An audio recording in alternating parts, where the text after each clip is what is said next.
All right, a couple days ago, I made like an 8-minute video, if you remember, about, I think I titled it Choices, like allowing the horse to make choices and when that works and when it doesn't. And then that same day, I made a different video, like another 8 to 10 minute video about, it was really just like a comparison and like me kind of wondering, trying to work some things out.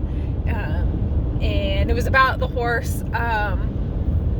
That second video was really about how some horses can hang on to their thoughts a lot longer than others. So here's my I've been thinking about that because I'm really been carefully considering this horse that I've been working with in some ways to help him. So I've been putting a lot of thought into who he is and what it is that's going to help him the most in the long run, get through his life, and get along with the, have a good feeling about the humans that he's going to be interacting with, because that's not going to be me, right? Like, he needs a different skill set.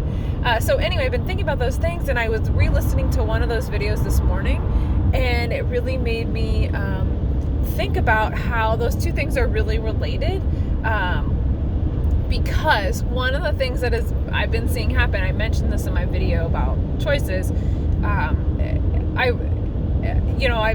The short version is I've been seeing people let horses make a lot of choices, and sometimes that choice that they're allowing the horse to make is to check out.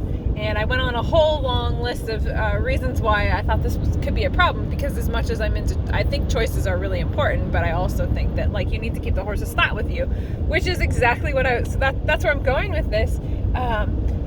As I was listening to my video, my second one, and hearing how many times I said, this horse hangs on to his thoughts, and he'll do what he needs to do to carry out his thoughts. I said that so many times. And it really struck me as I listened to those two things or contemplated them back to back, that I think that's one of the issues, to use different words than what I used the other day. The thing with allowing the horse to make choices, specifically the choice to zone out for a long period of time, is staring off into something at the distance, or to stare off something else that it's worried about. That is you allowing the horse to carry out its thought and signifying to the horse that it is totally okay and what you're looking for to not be with you. You are encouraging when you allow that over and over again for a long period of time. You are allowing the horse, you are giving the horse the belief. I don't want to use the word allow because it's not really right. You're giving the horse the belief that it is appropriate, okay, what is desired, the only option, something, to not be with you at that moment. And if you are aiming for with you-ness, which is personally my goal above all else, I guess lack of anxiety, then with you-ness. That when you're allowing so again, I gotta get rid of the word allow. When you encourage the horse to mentally check out from you, you are telling that horse and training that horse to believe that that's how it's supposed to respond in those moments. You are not helping that horse. In fact, what you're doing is the exact opposite of helping that horse. You're letting that horse out there on its own, and it may or may not be in too deep. Some horses it might not be of a big deal because maybe they're not in too deep, they're confident enough on their own. But other horses, that's going to get you into trouble, and it's also going to make it harder to keep building onto that relationship, right? Because basically I'm disappearing in that moment, and so the horse of course the horse doesn't think that I'm a good leader at that point. Why should the horse freaking listen to me if I've chosen to check out at the moment that it needed me the most? So you're actually working against yourself.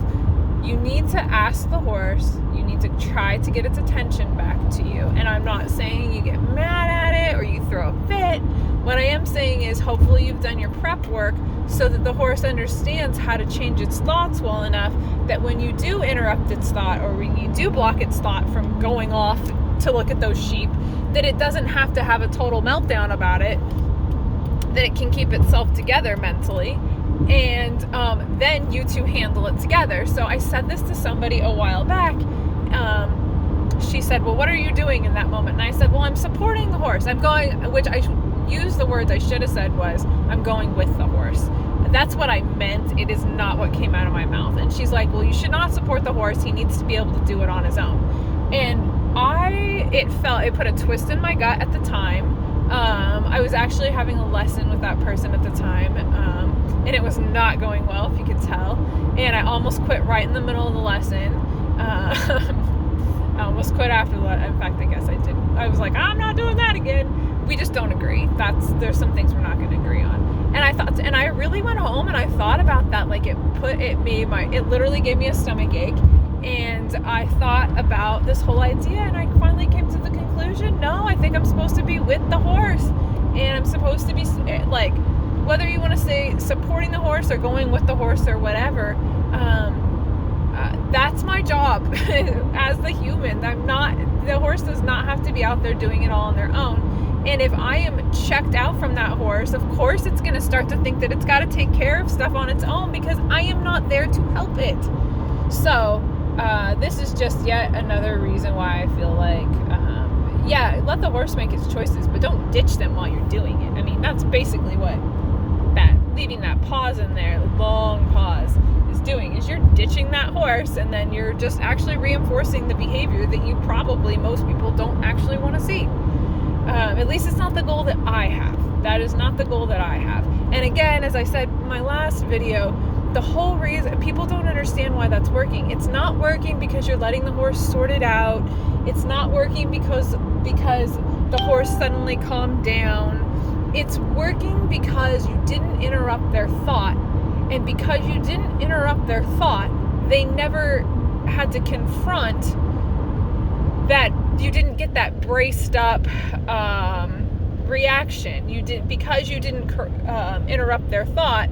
You didn't, like, bring out some things with the horse that maybe you didn't want to see, so you avoided the problem. That's all you did, is you avoided one problem and you encouraged a different one. So that's why it seems like it worked, but you see, it never actually works. The problem is still there. The horse might calm down because you didn't, or it might seem like it calmed down because you weren't there to interrupt its thought, but it's not actually, it never really dealt with the whole problem.